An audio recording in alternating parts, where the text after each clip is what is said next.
Assalamu alaikum, barka da fatan kowa yana cikin ƙoshin lafiya. Hallo dai, sunana Muhammad Abdul, shugaban sashi na bangaren fina-finai, nake cewa barka da warhaka da fatan kowa yana cikin ƙoshin lafiya.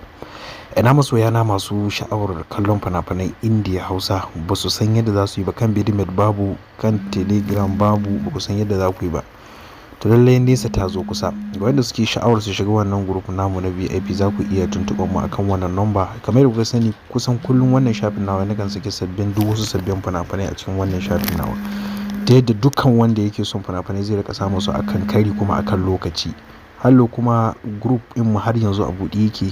Group din mu group din mu na VIP buɗe yake ga masu sha'awar su shiga wannan group namu. Za ku iya tuntuɓa ta akan wannan number kaɗai. Wannan number ita kaɗai nake amfani da ita. Kada ka bari wai ka je ka yi ma wani magana ba ni ba. Lalle wannan number ita kaɗai ce number ta, da ita kaɗai nake aiki.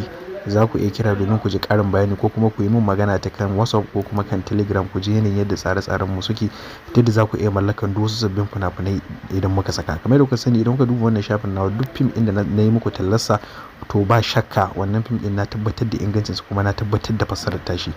Sunana Muhammad Abdul, shugaban sashe na bangaren fina-finai, nake cewa assalamu alaikum wa rahmatullah.